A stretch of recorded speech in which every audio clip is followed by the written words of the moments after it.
Vamos a orar un poquito, hermanos, que el Señor nos alumbre, resplandezca en nosotros y podamos ver.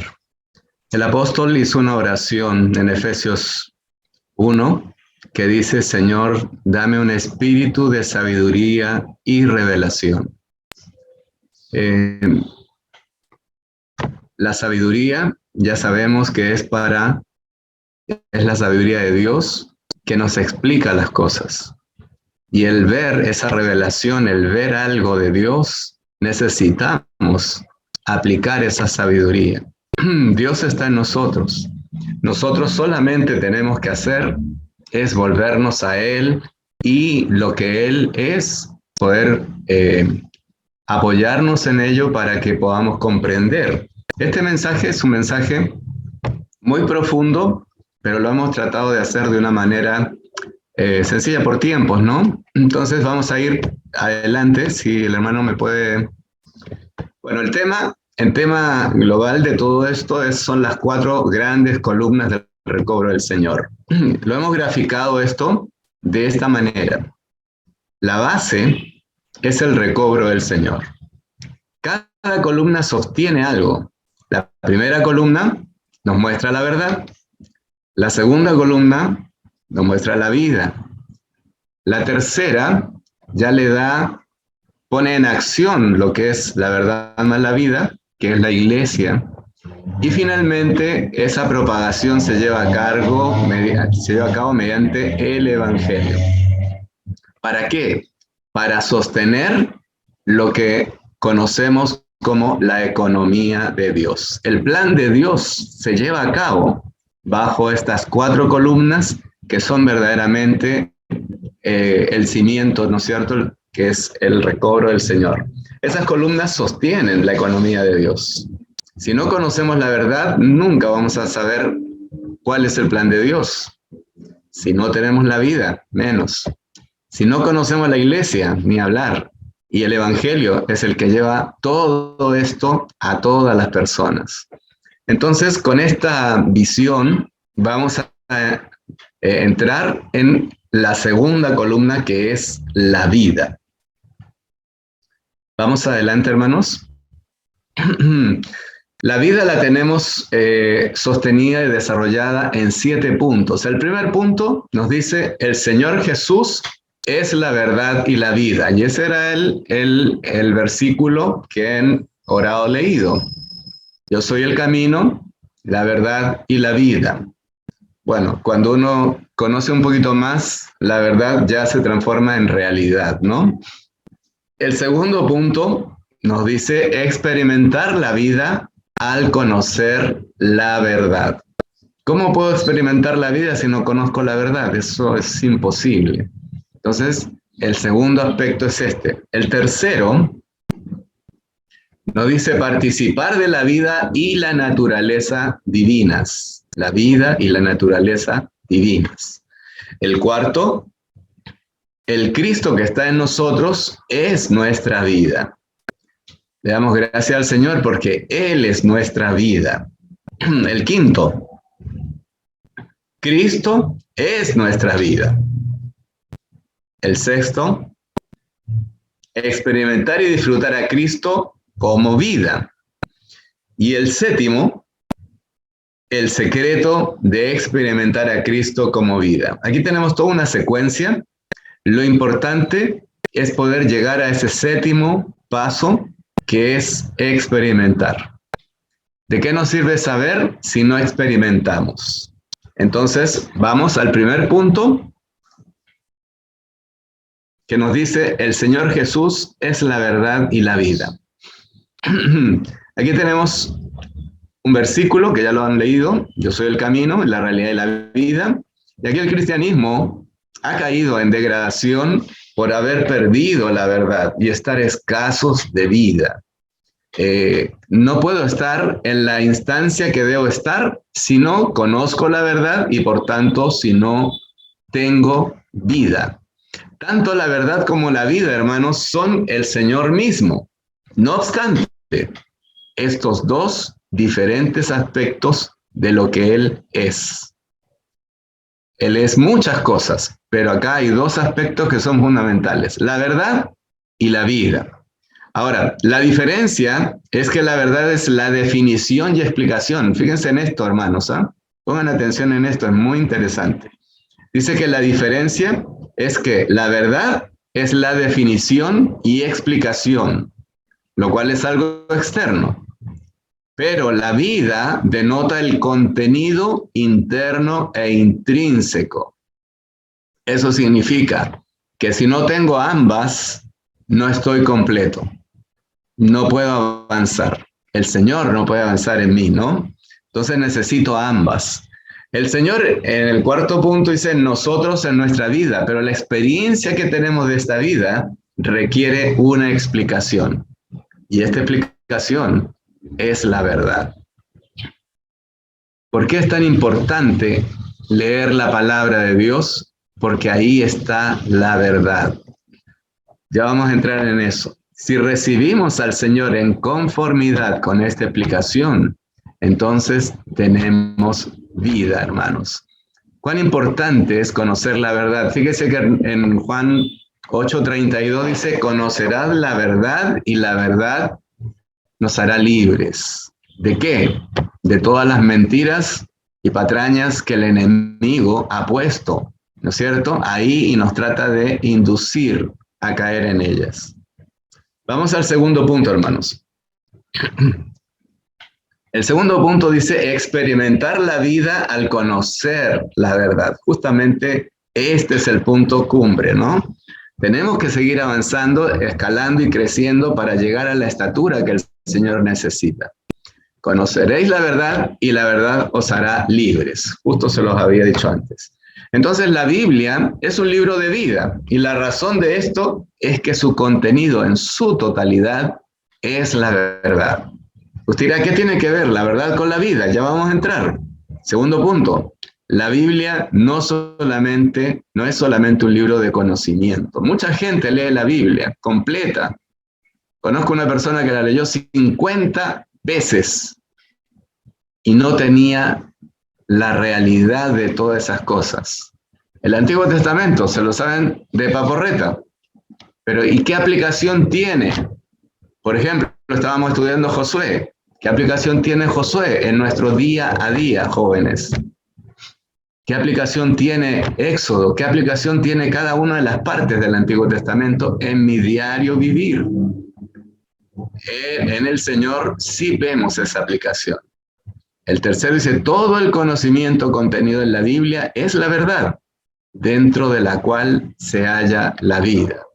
Por eso hay un versículo que dice que la letra mata, más el espíritu vivifica. ¿Qué tengo que hacer? Pasar la esfera de la letra, tocar el espíritu. Ahí voy a conocer la verdad, pero no solo eso, voy a hallar la vida. El cuarto dice que al estudiar la Biblia, toda persona tiene que ver la verdad, que la letra de la palabra comunica. Una vez que vemos la verdad, espontáneamente tocaremos la vida. Justamente lo que les estaba compartiendo. Y el siguiente, el punto 3, participar de la vida y la naturaleza divinas. El Señor nos dice en Juan 10:10, yo he venido para que tengan vida y para que la tengan en abundancia. Oh Señor Jesús. El segundo versículo, ¿cómo participamos de la vida?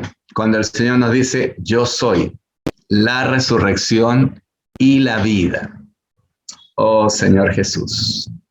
Y el tercer versículo dice, fue hecho el primer hombre, Adán, alma viviente. Y el postrer Adán, es decir, el Señor, espíritu vivificante. Ese espíritu vino a morar en nosotros, hermanos. Y Él vino a morar no de cualquier manera, como la resurrección y la vida. Y esa vida nos la da para que la tengamos, y no un poquito, sino en abundancia.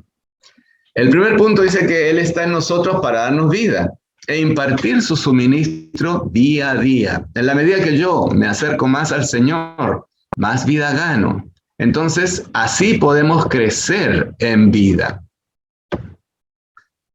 Por ser cristianos, hermanos, nosotros poseemos la naturaleza divina y podemos tener comunión con Dios. El siguiente.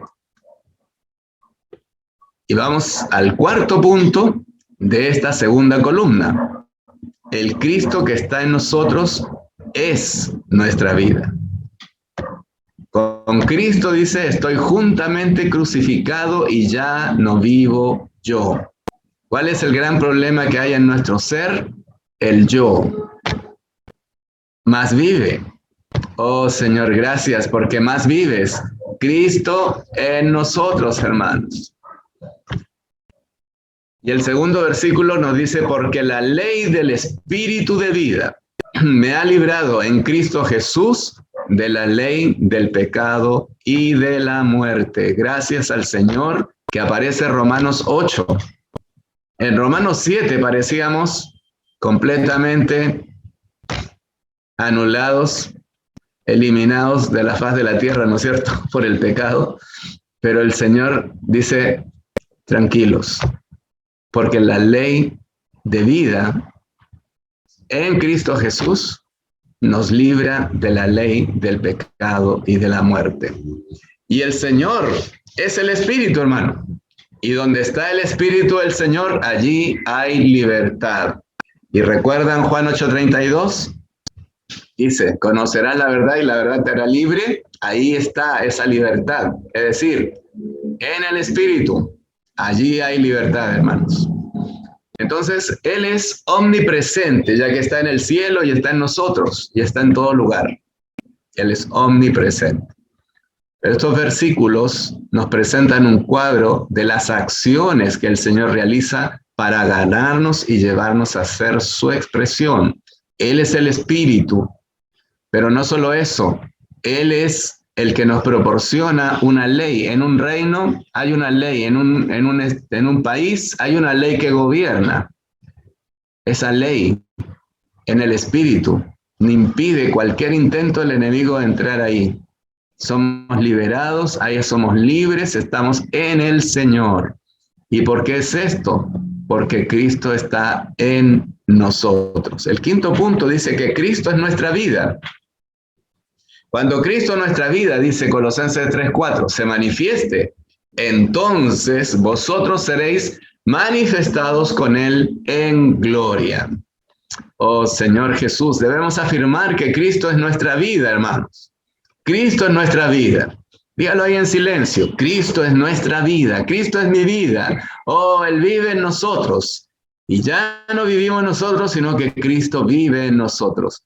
Oh Señor Jesús, gracias por venir a morar en nosotros y poder vivir en nosotros. Él vive en nosotros como el Espíritu de vida.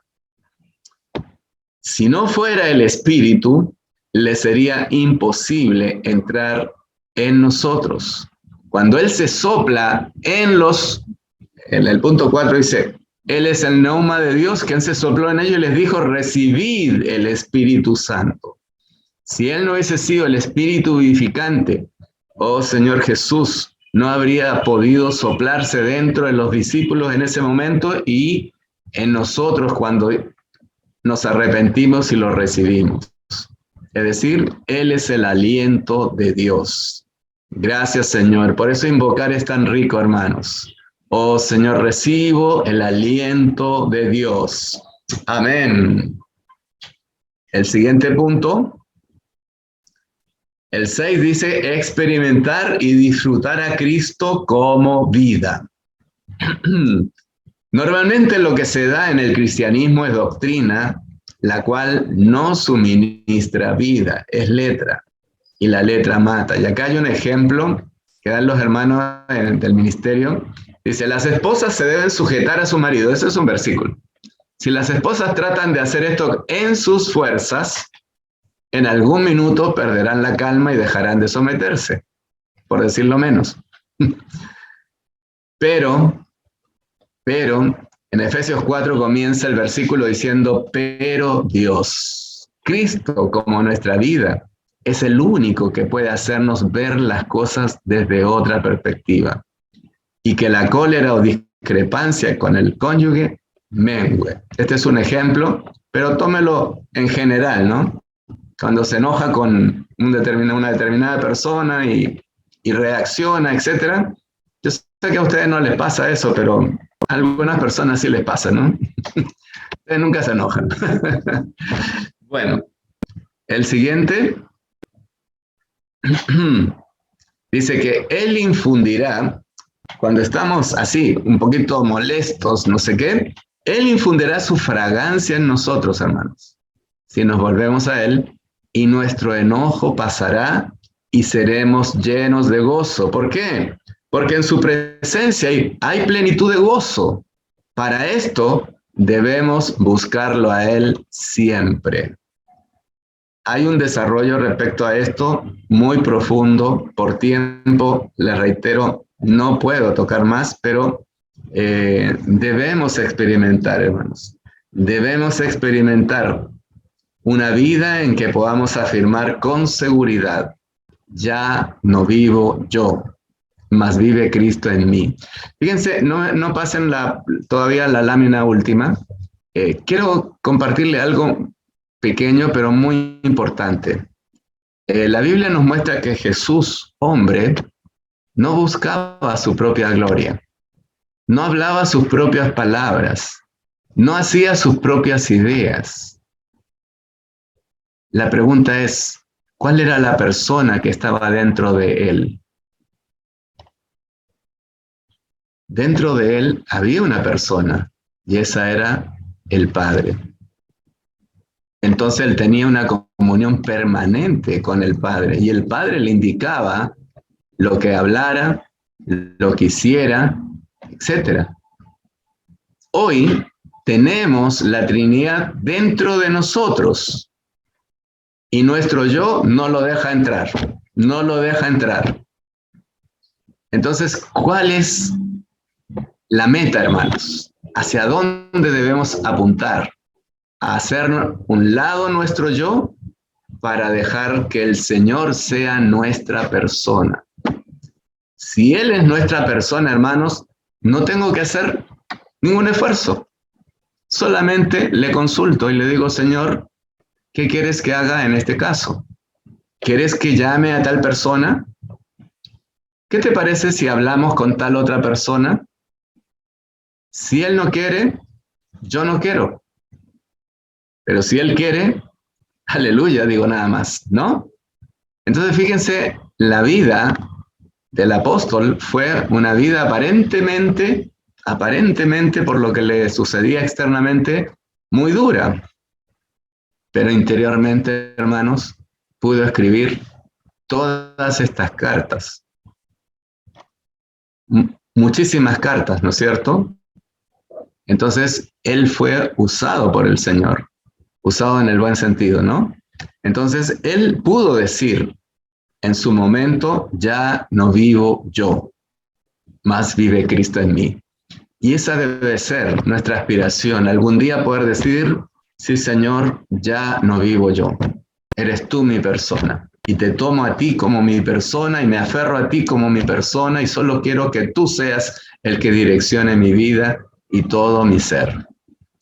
Amén. Vamos a al último punto de esta segunda columna, que habla del secreto de experimentar a Cristo como vida. Exactamente es un poquito lo que les estaba hablando recién. Para que Cristo haga su hogar en vuestros corazones por medio de la fe. Si Él hace su hogar en nuestros corazones, hermanos, Él va a ser el que tome el control de nuestro corazón. Y Él va a ser nuestra persona. Cada vez que vamos a hablar con alguien de algo nuestro, debemos preguntarle al Señor, Señor, ¿quieres? ¿Quieres tú hablar? ¿O prefieres que lo hable yo? Pero si no hay paz, no hables ese tema. Muchas veces voy a llamar al hermano y le voy a decir tal cosa. A ver, momentito. Señor, ¿tú crees que sería bueno que lo haga? ¿Tú quieres decirle algo? ¿O prefieres que le diga yo? o no quieres que le digamos?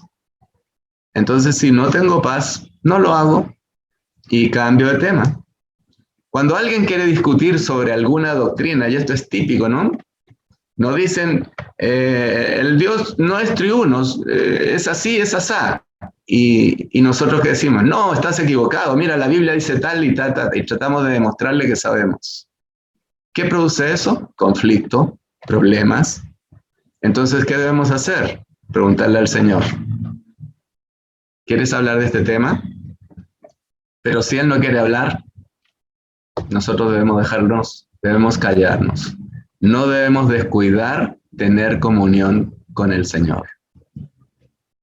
Todo el conocimiento contenido en la Biblia, hermanos, es la verdad, dentro de la cual se halla la vida. Al tener comunión con Él, mire, hermanos, tendremos luz. Es decir, toda tiniebla será echada afuera. Tendremos santidad. Todo lo oscuro provocado por Satanás en nosotros será fuera. Y tendremos justicia. Y con el tiempo, hermanos, seremos subyugados por el Señor y haremos las cosas conforme a su voluntad. Este es el secreto de experimentar a Cristo como vida. Y para terminar, en nuestra vida cotidiana, una pregunta. ¿Quién vive? ¿Mi yo o Cristo? Entonces, hermanos, les dejo esta reflexión final que dice, espero que esta comunión tan breve y sencilla nos sirva como un recordatorio constante de que debemos tener comunión con Cristo en cada momento y para cada decisión. Amén, hermanos.